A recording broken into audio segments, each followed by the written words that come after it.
Estamos de volta para mais um Cozinha do Lorenzato, um podcast de gastronomia. Eu sou Arnaldo Lorenzato, editor sênior da Vejinha, e a gente tem esse gostoso bate-papo semanal sobre o que rola de melhor do comer e do beber em São Paulo e também em outros lugares. Muito bem-vindos!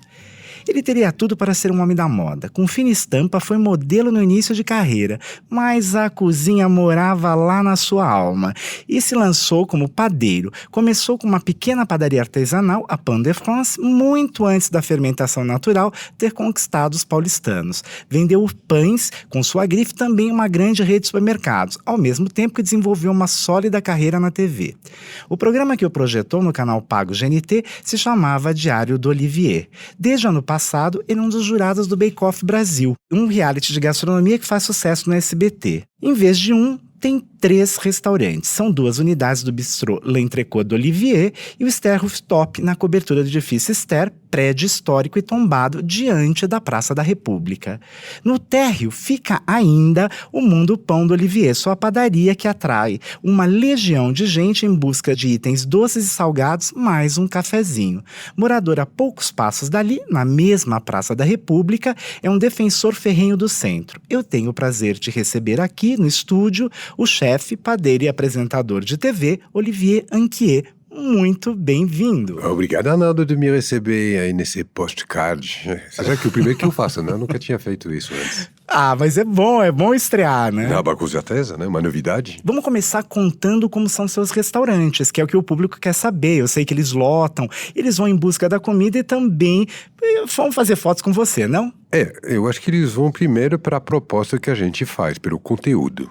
E, acessoriamente, fazer uma foto comigo quando eles me encontram, porque, de fato, é verdade que eu estou muito presente dentro de todos os meus estabelecimentos. Isto é impressionante, porque você realmente passa pelos estabelecimentos. Eu tenho visto isso nas minhas visitas, que você nunca sabe quando vão acontecer. Ah, né? Não, você não me avisa, não. Mas acontece o seguinte, que quando eu estou, por exemplo, no Entrecôte do Olivier do Itaim, se as pessoas vão no Entrecôte do Olivier do Jardim, não vão me ver, porque estou no outro, se estou no Ester. Então, realmente, a fotografia, o contato comigo é o plus. Mas eu acredito que as pessoas vão para dentro dos meus estabelecimentos, vão conhecer as minhas propostas pelo conteúdo que eu ofereço, para a proposta. Você, Olivier, fez uma coisa um tanto ousada, que é o monoproduto, né? Você vende no L'Entrecôte justamente bife com fritas, né? Se a Exatamente, gente pensar... eu sou precursor nisso daí, quando eu não inventei o conceito, né? Porque é um conceito que existe há 70 anos na minha cidade natal de Paris, e que eu sempre quis fazer aqui no Brasil, mas tinha que esperar que o Brasil estivesse pronto para receber uma proposta como essa. Então, esperei até 2008. Esperei até 2008 porque em 2008 já tinha uma classe média consolidada, forte, desde que se criou desde o Plano Real 1994-1995, fazendo com que o brasileiro, a classe média brasileira pudesse viajar, e um dos destinos dessa classe média brasileira viajante era França, em particular Paris. Eu não conheço um brasileiro que, viajando para Paris, não encarou a fila do rolê de L'Entrecôte. Tanto que a palavra L'Entrecôte era uma palavra já muito profundamente fincada na memória de viagem das pessoas. E, portanto, 2008 foi o momento que eu achei oportuno para lançar o Entrecôte de Olivier, que é o restaurante que oferece um menu único, que é uma saladinha de entrada, um contrafilé limpinha, diferentemente de Paris, porque teve que tropicalizar a proposta, né? E com batata frita à vontade, acompanhado de um molho de família. Então, é verdade. Esse é o segredo do seu bife, porque não simplesmente um bife. É primeiro que as pessoas marcam na mesa, o garçom muito gentilmente marca na mesa o ponto que a gente quer, num papel, né? E depois tem esse molho que dá todo o charme à carne. Então, isso é como você acabou de falar. Justamente o que dá tudo charme ao conceito. Agora, o segredo vai além do molho. O segredo já faz 11 anos que nós estamos abertos. Nós vamos entrar no 12º ano. E o segredo é a padronização. É uma proposta muito difícil de administrar e de segurar no tempo, porque, como você sabe, um prato único significa, se hoje a minha carne não está boa, eu não tenho como eu chegar na mesa e dizer para você, olha, meu amigo, vai na lasanha que hoje você vai se dar bem. Significa que a nossa preocupação em ter uma padronização perfeita, ideal, é fundamental. E o segredo está ali. Qualquer dia que você vai lá, você vai sempre viver a mesma emoção. Você tem um outro restaurante que tem uma proposta um pouco diferente, que é a Esther Rooftop. Fica num prédio tombado, que, aliás, onde era o seu apartamento, onde você morava, na cobertura, né? Onde eu casei. Onde você casou, 10 é verdade, anos lançou livro nas também. obras, eu estive lá, foi muito legal. Aquele lançamento em escombros é muito, muito significativo, né? As entranhas do prédio. Você lá tem uma proposta diferente, você trabalha com o Benoît Martiron. Como que é esse trabalho? O que é o Esther? Porque é completamente diferente, é outra história. É completamente diferente, como você bem disse. O Esther completou agora 3 anos. Mais uma loucura na qual as pessoas não acreditavam que seja possível, né? Idem com o l'Entrecôte d'Olivier, que as pessoas achavam que eu era maluco de fazer um restaurante de um prato só. Aí fazer um restaurante no centro da cidade, na Praça da República, num prédio mixto, que inclusive quando eu decidi de fazer isso não era mixto, mas eu acabei conseguindo fazer com que ele seja mixto para poder fazer o negócio. Na cobertura desse prédio, um prédio tombado, as pessoas, a intenção sem absolutamente nenhuma sinalização a partir da rua, você não vê nada. Mas, Olivier, você é muito louco. Primeiro, pelo fato das pessoas, o paulista, de uma forma geral, ter um certo recuo no que diz respeito ao centro até hoje, a não ser algumas tribos que tomaram efetivamente e deram uma nova vida, né, uma nova frequentação ao centro. Então isso daí foi muito ousado. Então eu fiz esse restaurante há 3 anos atrás com Benoît Mathurin, Benoît Mathurin que me foi apresentado pelo meu irmão Pierre, que você conheceu. Sim, que ele estava aqui no começo, que né? devia estar com a gente, mas que teve filhos aqui e com os problemas do Brasil e tudo mais, ele não se acostumou e preferiu voltar para a França para educar o filho dele. Mas enfim, Benoît ficou. Benoît, conheci ele bem jovem em 2005 em Paris, quando ele já trabalhava no restaurante do meu irmão em Paris. Quando o Pierre trouxe o Benoît para montar então o Esther Rooftop, o Pierre voltou, o Benoît ficou, ele é o meu sócio, ele é o chefe do Esther Rooftop. Eu sou o sócio, eu sou o cuido do receptivo, eu cuido justamente de toda essa parte mais próximo ao cliente. Ele executa as receitas, nós a comentamos e nós a desenvolvemos junto, justamente pelo essa vivência brasileira, o fato de eu ser brasileiro, sabendo exatamente, a partir de uma ideia, de uma proposta do Benoît, como a adaptar da forma mais perfeita ao paladar e o que o nosso cliente estaria buscando dentro da nossa casa. Então essa combinação, esse trabalho que nós fazemos junto de forma muito próxima é muito importante e faz justamente o agrado, né? A particularidade do Esther, que é um restaurante muito diferente e provavelmente o restaurante mais diferente em São Paulo até hoje, 3 anos depois. Pelo conjunto da obra. Né? Ele tem um atrativo especial, além da comida, naturalmente, que é a vista, né? É um lugar agradável de se estar, né? A vista é uma das coisas, porque, como eu falei, o conjunto da obra, o que é? É, primeiro, a alma da casa. Você chega, o jeito de chegar no Esther, você entrando nesse prédio tombado, você pegando um elevador social de prédio, parece que você vai no aniversário na casa de um amigo seu. A porta do elevador abre dentro do restaurante. Entra e realmente tem algo. É simples, acolhedor. E aí, porque até chegar na terraça, você tem que atravessar o restaurante, você tem que atravessar esse bar que te recebe, né? Um bar gigantesco, né? Com uma transparência luminosa verde, né? E aí você vai, então, até o terraço e o conjunto, né, da obra, o receptivo, né, os garçons, a hostes que recebem, tudo isso faz com que seja diferente. E, claro, à vista, né? Você está no plume da Praça da República, fazendo com que, nessa altura do 11º andar, você não é espectador da vida que está acontecendo aos seus pés, você, nessa altura, faz parte, você é ator. Faz toda a diferença com, talvez, qualquer outro rooftop mais alto que tiver até mesmo na região. Bom, por outro lado, o que se serve lá? Você não contou os pratos. Como foi criado esse cardápio? Porque ele não é exatamente um bistrô, ele tem pratos de diferentes origens, enfim. É um pouco da sua experiência. O que tem lá? Como você combinou isso com o Benoit? É um restaurante do mundo. É um restaurante, claro, Benoit e eu temos uma técnica francesa, base técnica francesa. Agora, hoje em dia, o mundo está ao alcance da nossa mão. Todas as tendências, todas as culturas culinárias do mundo estão acessíveis e elas permeiam dentro da culinária em geral.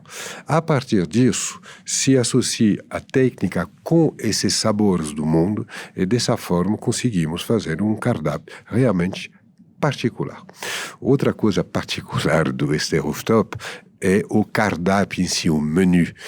Porque quando você vai no restaurante, né, normalmente você vai lá para justamente ter um momento gustativo, né, você vem comer.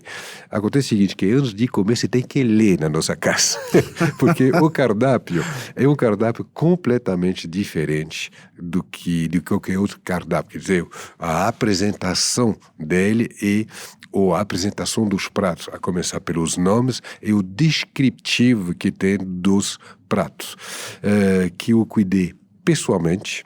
O roteirista sou eu, porque é um verdadeiro roteiro, cada prato é um roteiro, e que faz com que as pessoas lendo o cardápio desperta curiosidade e quando aparece um ponto de interrogação na cabeça das pessoas, mas o que será esse prato? É exatamente esse prato que tem que escolher. Bom, dos mais franceses que tem lá, talvez seja a terrine, né? A terrine é de família. Isso. A terrine, em sobremesa, o arroz doce. Não, com certeza, aí a gente está profundamente na França e na família francesa. E qual é o prato mais vendido? O prato mais vendido, é impressionante, é a bochecha de porco, a torre de bochecha de porco, né? Acompanhado de nhoque, absolutamente delicioso, e a gente é impressionante. E você sabe que eu não gosto de responder a esse tipo de questão, de pergunta, porque aí parece as pessoas vão lá para comer aquilo. E aí eu já tenho um restaurante de um prato só, e por isso que eu fiz esse cardápio tão particular para incentivar as pessoas a não fazer o que a gente faz sempre. Eu tenho uma lista de 5, 6 restaurantes que eu sempre frequento. Em cada um desses restaurantes eu tenho um prato preferido. Eu quero comer aquele prato, eu vou naquele restaurante. Todos nós somos assim. Eu tentei e tento. Eu acho que eu consigo fazer com que o Esther Rooftop não seja isso. Mas você me faz a pergunta, eu te respondo. Você sabe que eu estive no restaurante faz questão de um mês. Vocês não me viram lá. As pessoas sempre acham que eu vou ser reconhecido, né? Eu estive lá questão de um mês. E eu fiquei impressionado, porque eu almocei sozinho, estava muito perto dali. Falei, vou almoçar. E é incrível como lota na hora do almoço também, né? Não é só no jantar. Mas isso é ter ser visionário, né? Eu moro no centro faz 13 anos. Eu moro no centro porque eu sou urbano. Eu não finjo que eu sou urbano. Eu sou de Paris. Quando você mora, quando você é parisense, morar em Paris significa o quê? Morar numa cidade urbana. E cidade urbana, o que é? É morar onde está o povo. De todas as classes. E no cotidiano você tromba andando na rua, você tromba com todas as categorias sociais e culturais que compõem o Brasil e a cidade de São Paulo. Isso que é ser urbano. Então, morando aqui há 13 anos, eu conheço o universo no qual eu moro, eu vivo. E sempre ouvindo com muita injustiça a respeito deles, os comentários dos paulistas que moram geralmente do outro lado da Paulista e que se defende de ir para o centro porque lá é pobre, lá é isso, lá é sujo, lá é perigoso, lá é isso e aquilo, quando é o bairro mais seguro de São Paulo, por incrível que pareça, justamente até porque tem muita gente. Se tem tanta gente, tem todos os tipos de gente. E funilar uma população a uma categoria, e denigrindo até essa categoria, é de uma injustiça fenomenal. Porque a maior riqueza de São Paulo, não estou falando da riqueza financeira, né? A riqueza humana está no centro e tem todas as classes. A clientela que você viu no almoço, no externo, era uma clientela presente do cotidiano ao longo das décadas que está lá e que não tinha e nunca tiveram opções, a não ser antes dos anos 60. Verdade, porque até os anos 60, até os anos 80 ainda tinha uma luzinha no centro, depois apagou bastante, com exceção do Casserole, né? Eu não sei, não. Eu acho que realmente o pior do centro foi 70 e 80. Eu acho, né? Se não me engano. Mas agora, a Casserole foi um resistente ferrenho. Isso daí tem que tirar o chapéu. Você ocupa muito o centro. Além de ter o restaurante na cobertura, você tem uma padaria no térreo do Ster. Como é essa padaria? Quantos pães você vende por mês? Quantos pães eu vendo por mês? Mas que pergunta é essa, Arnaldo? Eu vendo pão, eu vendo folhados, eu vendo sanduíche, inclusive pouca gente sabe. Sim, tanto que eu disse, lá é para tomar um cafezinho, comer. A gente sempre, quando escreve na Veja São Paulo, toma esse cuidado, porque você tem umas mesas que são concorridas, em especial na hora do almoço. Né? E tem, então, lanches, tem 4 sanduíches, né? Eu sou o especialista de fazer cardápios, né, e propostas enxutas. Porque eu entendi com a experiência, né? E justamente quando a gente se lembra os anos 90, início dos anos 2000, né? Os restaurantes com uma fartura, um restaurante gigantesco, com cardápios gigantescos, o quanto tem de desperdício, o quanto tem enfim, de uma relação com a matéria-prima que a gente não pode ter mais hoje em dia. Primeiro, porque é completamente fora da real de hoje, né? Da mentalidade da sociedade, não se desperdiça mais, não se pode mais desperdiçar. E a partir do momento que você faz uma proposta muito extensa, você inevitavelmente caia na qualidade, porque você não pode fazer tudo perfeito. Muito bem, então vende pães, vende lanches, folhados, doces, etc, tudo artesanal, só que eu abri uma padaria, mais uma vez, uma padaria Mundo Pão do Olivier. Diferente, muito diferente. Não é uma boutique de pães, não é uma padoca tradicional brasileira, é o conceito dentro do universo que a gente imaginava já completamente travado, onde se pensava que não se podia inventar mais nada, num conceito completamente diferente. Que seja no envelope, que seja na relação do cliente com o produto pão, que está diretamente em contato, em relação com o produto, sem parede. Quando eu falo sem parede, significa o quê? Não há um balcão de atendimento para servir o pão. 2, não tem o vendedor. A pessoa passa e vai recolhendo para pega uma bandeja, pega uma cesta e vai se verdade, servindo. Todos os pães, ele já está em contato direto com o pão, com o visual do pão, com o aroma do pão. Ele escolhe o seu pão, ele se serve ele sozinho. Claro que tem pessoas para explicar o que é o quê. Isso daí se chama serviço, mas a relação com o produto é direto. Isso é realmente uma novidade. Aí você se aproxima ao caixa, aí você escolhe o seu café, você paga, de repente pega um café, aí você pega o seu, no caixa que você vai encomendar seu sanduíche, aí tem um conceito que eu peguei, né, que é o conceito de agora, né, que é um pouco do Starbucks, né, que você faz toda essa encomenda no caixa e a partir daí, quando está pronto, eles te chamam. Então esse é o troço dentro desse estabelecimento.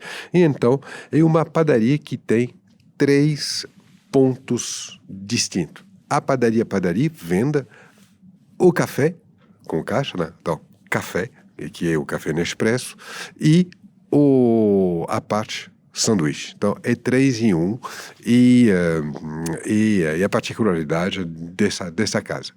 Então, eu tenho uma notícia, uma informação para você exclusiva, se você me autorizar a falar. Que beleza, pode falar.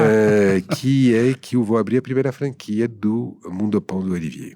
Essa loja vai abrir na Jacques Félix, no bairro da Vila Nova Conceição. Onde você teve uma padaria. Na João Lourenço. Na João Lourenço, mas o bairro é o mesmo. 25 anos atrás. Tem um edifício no lugar. Construíram um prédio. Tá vendo como que, ó, o pão, a farinha, faz crescer as coisas. E estará aberto no novembro. Olivier, agora eu quero fazer o contrário. Eu quero te parabenizar por mais esse negócio, mas eu quero voltar no túnel do tempo. Você veio para cá em 79, você tinha só 19 anos e você... Tinha acabado de fazer 20. Já acabado de fazer 20? Porque eu nasci em novembro, dia 11 de novembro, vou fazer inclusive aniversário agora, vou bater na casa dos 60 anos. Muito bem, um 60 em ótima forma, tá sempre bem. Então, você veio para cá e demorou para você começar um negócio de gastronomia e também um outro negócio no qual você se notabilizou. Eu não quero falar já direto do Bake Off Brasil, esse reality de confeitaria que vai super bem. Eu queria falar da sua estreia, que foi em 96, com um quadro, O Forno Fogão e Companhia, grudadinho ali na Ana Maria Braga, que na época estava na Record. Como foi essa estreia? Olha, foi a minha primeira experiência de televisão é o início de todo esse capítulo de profissional nesse mundo maravilhoso e particular que é a televisão. Na época eu estava na minha padaria, que você citou, a primeira de todas, a Paris Pain de France. Pain de France. Que ficava na Rua Mato Grosso. Que ficava na Rua Mato Grosso, aquela rua logo atrás do cemitério da Consolação, que não tinha nada de comercial na época. Nada, zero. A não ser à noite, tá?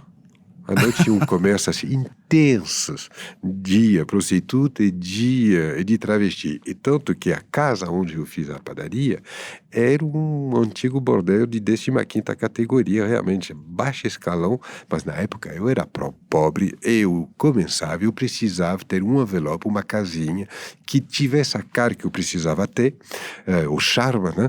E num preço possível.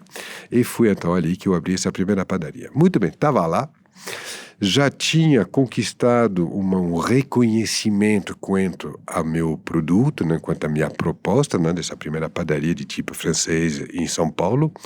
E eu pela esse reconhecimento da imprensa tal, a nível nacional. Sim, você foi considerado o melhor padeiro do Brasil na época, isso eu me lembro bem. E até caí, porque vocês me chamaram assim, né? Você é jornalista, não, o padeiro do Brasil na época. E até hoje as pessoas me chamam assim, é engraçado, né?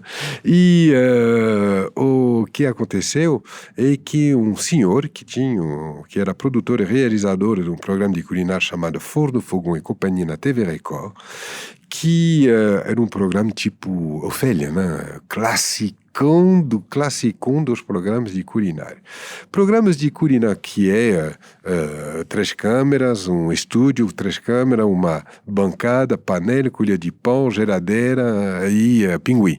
Era isso o cenário. E aí eu conheci esse quadro, né, como os da Ofélia, tal, que isso era o clássico era o quê? É fazer a receita. Ponto. Sem história, sem comentário, se baseando e se focando exclusivamente na técnica de realização da receita. E quando eu vi esses programas, como telespectador, eu sempre já falei, mas por que as pessoas não contam, não sei, a história do ingrediente, da história dessa receita, para trazer algo a mais que simplesmente mistura de ingredientes. E aí, um belo dia, o Geraldo Rodrigues, que era esse homem que eu estou comentando, que infelizmente não está mais no nosso mundo hoje em dia, veio me buscar, me encontrar na padaria. Olivier, eu sou Geraldo Rodrigues, eu gostaria que você pegasse esse quadro. Falei, mas eu nunca fiz televisão na minha vida, como assim? Não, que desafio! Inclusive, ator, como você bem falou, 9 anos da minha vida eu fui modelo internacional, e como todo modelo internacional, uma hora a gente sabe que a gente tem que terminar, e uma das opções que se oferece para quem faz essa profissão é ser ator. E eu peguei a aula de teatro para aprender a ser ator, para ver primeiro se tinha aptidão para isso. Fiz 2 meses de aula e parei porque eu entendi que como ator eu era excelente padeiro.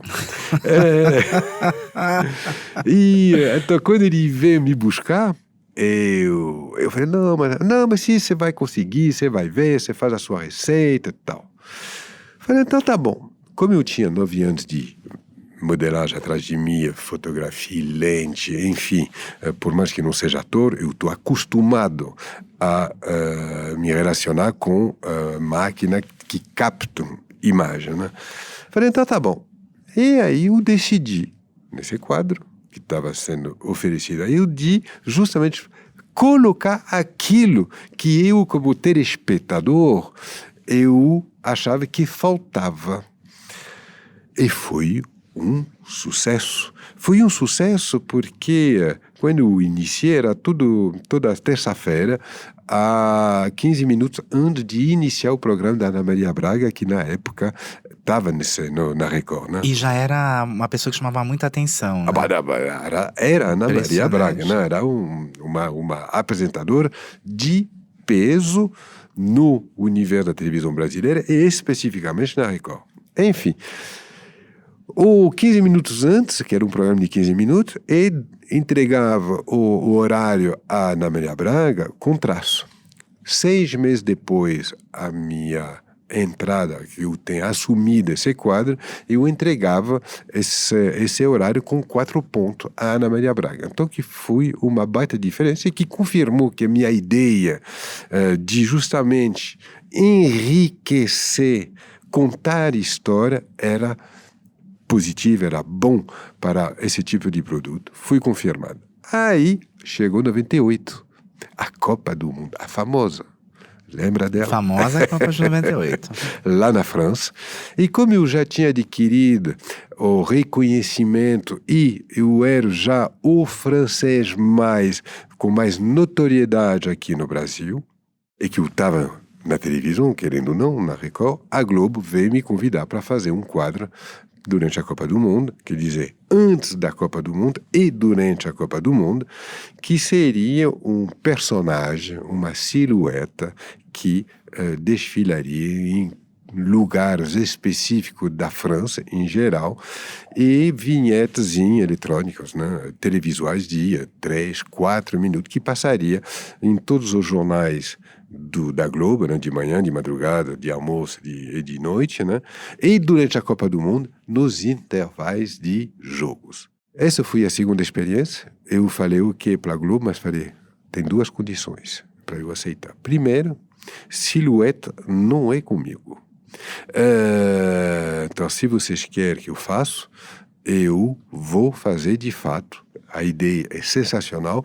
Eu agradeço o convite, inclusive pela oportunidade que vocês me dão de poder apresentar meu país, minha cultura de origem a esse país, a esse povo que eu escolhi como meu, que é o Brasil. Esse é o primeiro ponto. E segundo, de poder realmente apresentar uma França diferente de tudo que se viu, o que se vê geralmente da França.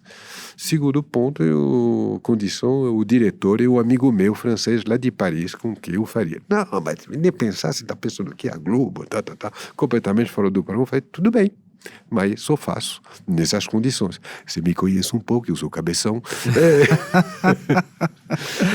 Acabaram aceitar de me mandar lá fazer um piloto com câmera da Globo, um engenheiro de som, e nos colocaram os 3 dentro do avião, fomos para Paris com a tarefa de trazer um piloto de 3, 4 minutos, junto com meu amigo lá na França. Tal. Ficamos uma semana. Uma semana depois, voltei para o Brasil com 10 pilotos. Todos eles foram aceitos, todos eles foram no ar, e aí começou a epopeia do quadro O Francês na Globo, 3 meses antes da Copa e durante toda a Copa. Uma repercussão fantástica, que eu não vivi fisicamente, porque eu estava lá gravando, né? Certo. Mas que eu recebi o eco, né? E foi a segunda experiência que foi sensacional, porque aí eu tive a oportunidade de viver o que é viver um intensivão, vamos chamar, o que é a televisão como jornalista, repórter, quer dizer, captação externa e instintiva.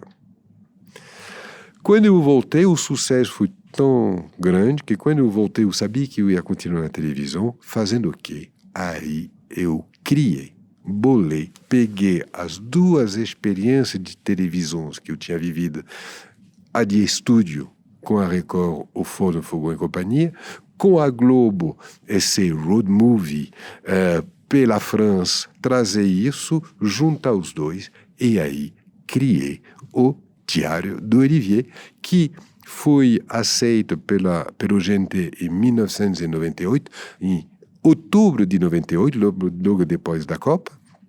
Nós gravamos em 98 e estreou em janeiro de 1999 no GNT.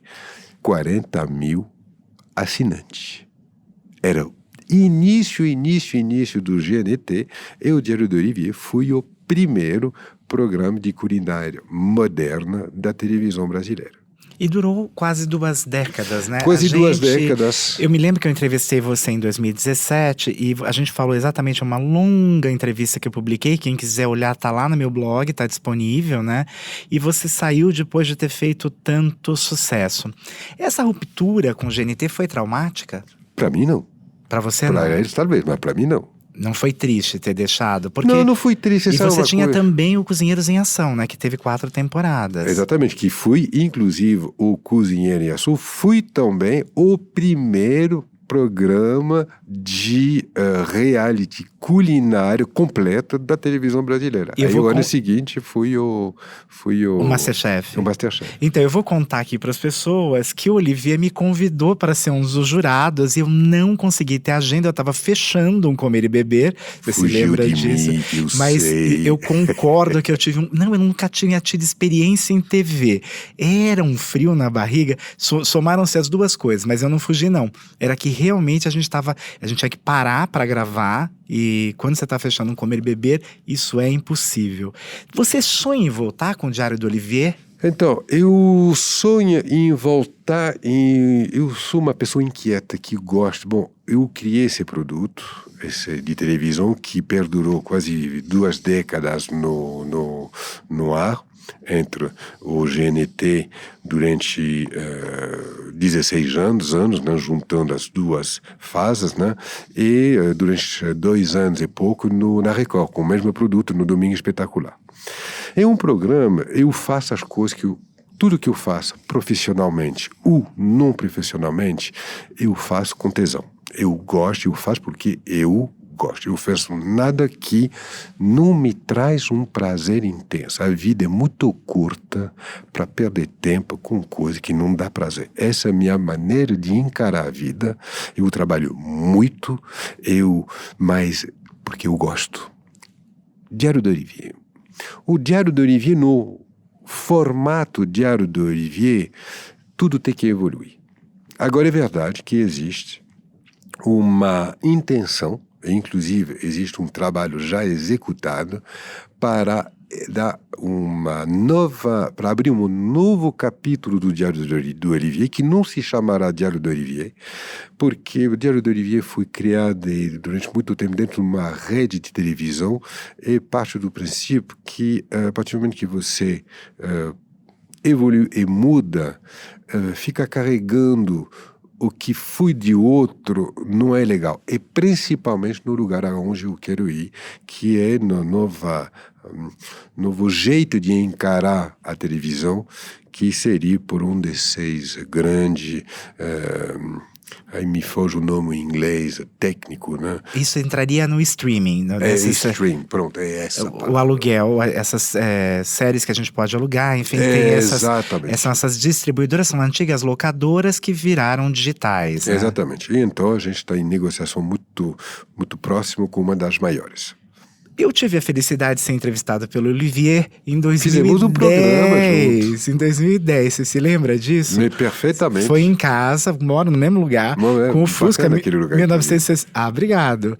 Ele foi em casa com o Fusca 1962. O Fusca ainda existe? Ele está lá na Praça da República. Ah, tá lá? Tá, esperando sempre uma nova aventura. Mas ele virou artista, tá insuportável. Um Fusca temperamental. Queria saber um pouco da sua mãe, porque sua mãe é uma padeira, a dona Miriam Cordelier, né? Miriam Cordelier, mora em Sydney, na Austrália, e você gravou um Diário de Olivier com ela. E última série. E sim, motoqueiros. A sua mãe é uma mulher que encara a aventura. A personalidade que eu tenho me vem especialmente da minha mãe. A minha mãe é uma pessoa muito ousada. Uma pessoa muito diferente e muito ativa. Por exemplo, você fala de moto, né? Se a minha vida toda eu andei de moto, até hoje até fiz a série do Diário de Olivier de moto, minha ferramenta de trabalhar é um veículo de 2 rodas, meus lazeres moto, eu faço muito off-road, muito motocross, muito coisas assim, é por causa dela. Quando eu tinha 13 anos de idade, minha mãe, isso é anos 60, né? Final 60, início 70.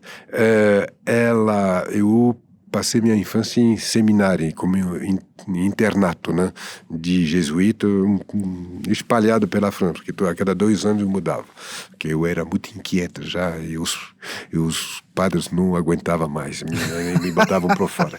Revelações. Olivier causava no internato. Jesuíta. De jesuítas no interior da França, olha isso. E a minha mãe...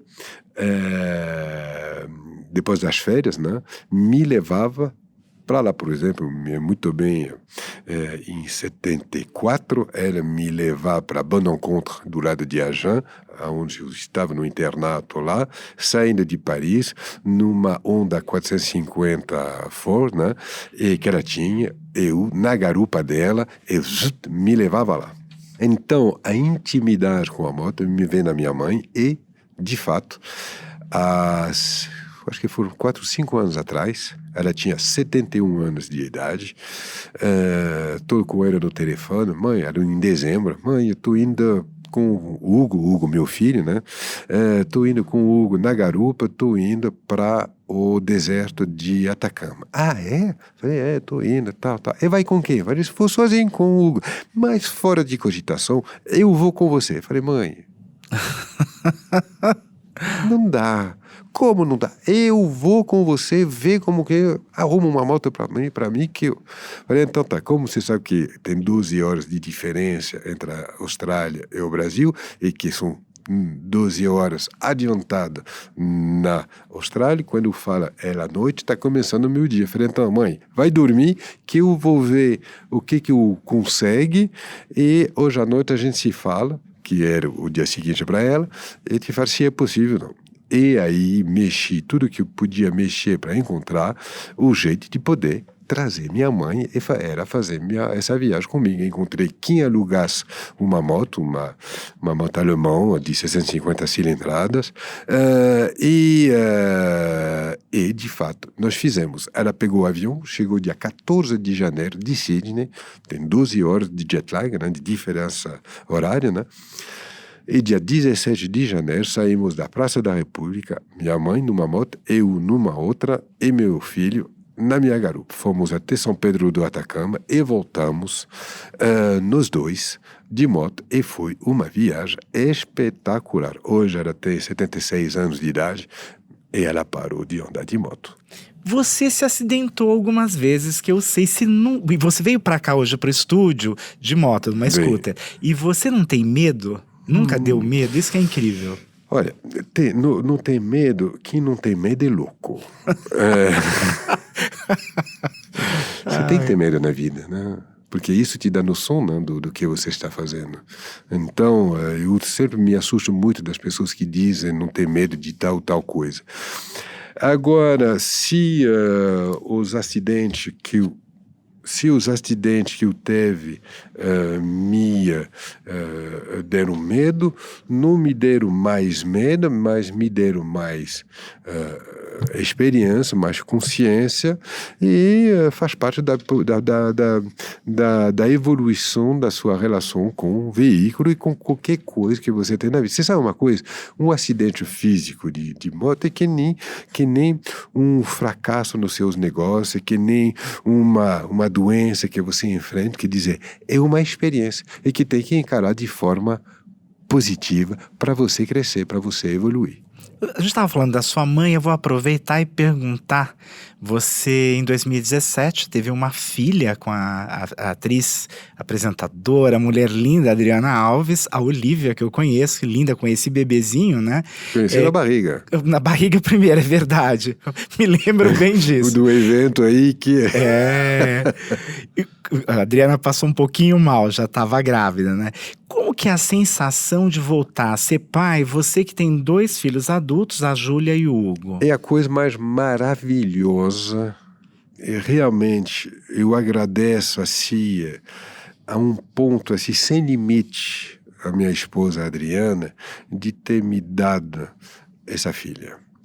Porque, de fato, quem quis essa criança foi a Adriana, né? Me casei há 11 anos atrás com a Adriana, que não tinha filhos, e a partir do momento que eu assumi de me casar com ela, era evidente que mais cedo ou mais tarde ela ia querer um filho. Então, a partir do momento que eu assumi também essa possibilidade. Demorou 8 anos para que isso aconteça, de fato. Estava ansioso, né? Claro. Com a idade que eu tenho, 57 anos, tem uma criança nova. Será que não é loucura? Será que? Chegou. Primeiro teve a gravidez, que foi um momento assim mágico. E depois o nascimento. E hoje ela está com 2 anos e 8 meses. E realmente é a coisa mais sensacional que eu fiz. Mais sensacional... E a relação que eu tenho com ele é muito diferente da relação que eu teve com Júlia e com o Hugo. Júlia e com o Hugo, primeiro eu estava em construção de tudo aquilo que eu fiz. Significa a minha atenção estava muito, como qualquer pai. E quando eu falo pai é com masculina e feminina, né? Mãe e pai, na construção da sua vida, da sua estabilidade, justamente para poder se dar condição de criar os seus filhos e de tentar dar o melhor que você pode a seus filhos, em todos os sentidos. Então, nesse momento, onde o profissional é muito forte, a relação, a atenção que você dá a seus filhos, ela é grande, ela é forte.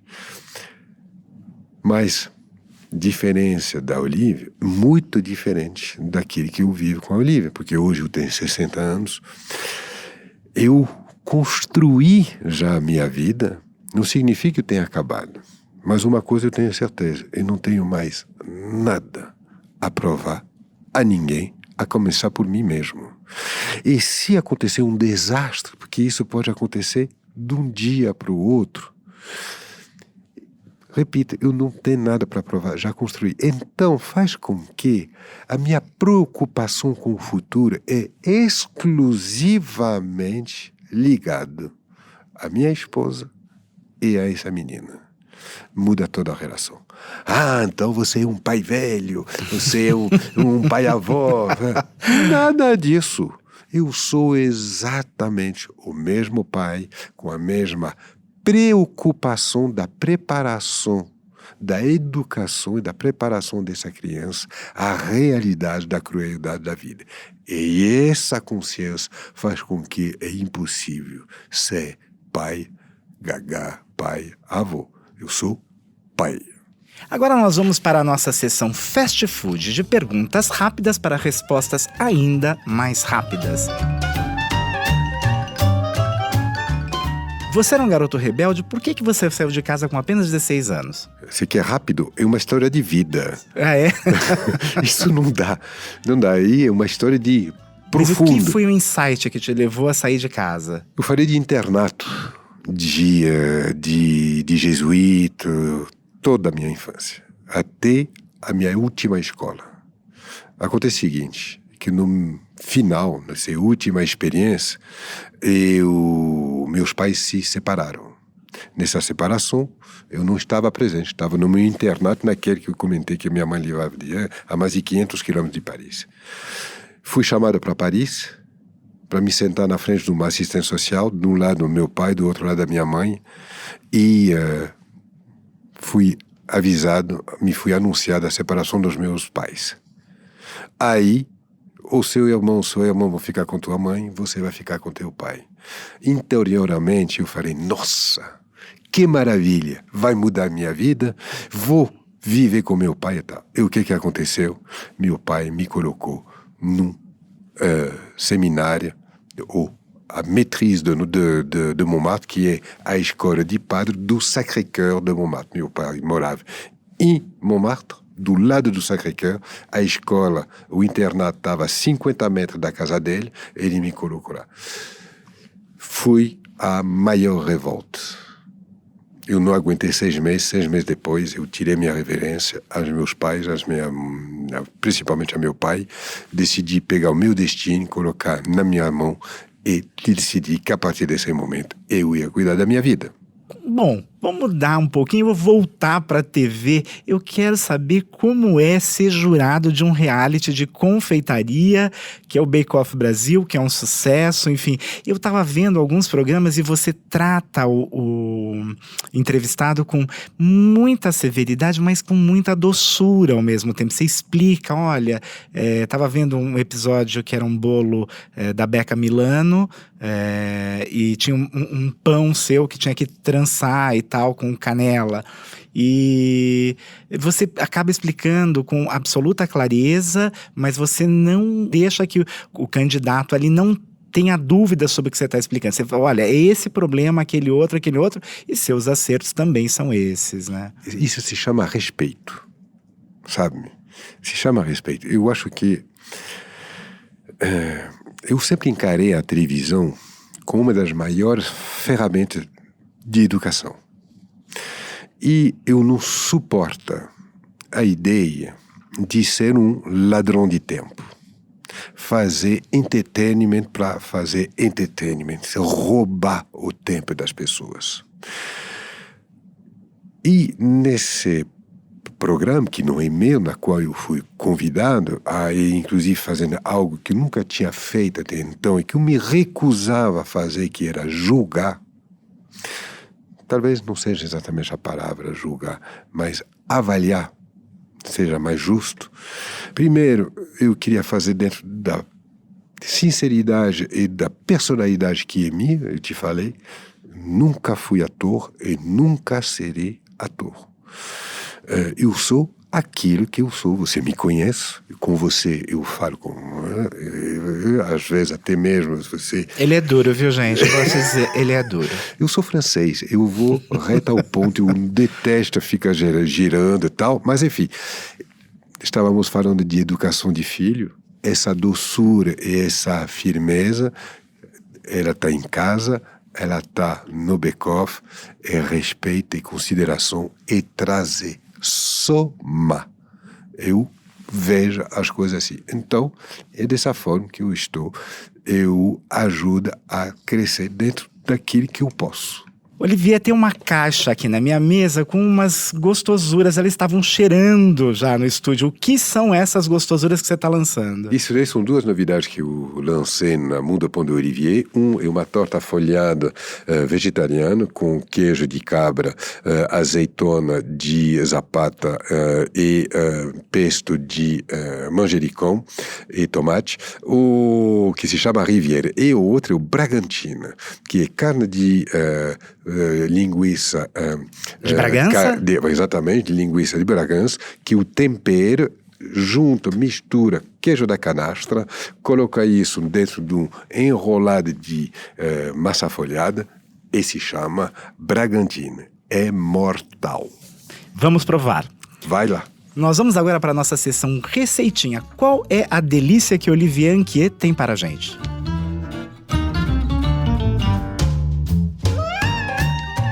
Olha, em 2 minutos, nem isso. Eu vou te passar como se faz um verdadeiro molho de salada francês, tá bom? Perfeito. 2 colheres de vinagre de vinho tinto. 5 colheres de óleo de milho, de soja não, tem um gosto forte. 1 colher de azeite, só uma. Se fizer só com azeite vai ficar muito forte, muito carregado, muito pesado. 1 colher de café de mostarda de Dijon, sal, pimenta do reino. Modo de fazer. Primeiro, coloca a mostarda no bowl. Coloca a pimenta, mistura. Coloca o vinagre, mistura. Aí, pega o azeite. Com um filete, pouco a pouco, mexendo. Com um fiozinho, vai escorrendo. Você vai mexendo, tipo fazendo uma maionese. Vai incorporar esse azeite. Depois você pega o óleo, faz a mesma coisa. Você vai fazer uma maionese sem ovos. E no final, você tempera com sal. E para quais folhas? Qualquer uma delas? Qualquer uma. Salada de tomates. Você usa esse molho para qualquer vegetal frio. Cozido, não. Eu sou Arnaldo Lorenzato e recebi hoje aqui no estúdio o chefe, padeiro e apresentador de TV, Olivier Anquier. Muito obrigado, Olivier. Obrigado a você, Arnaldo. Até a próxima sexta, um abração a todos.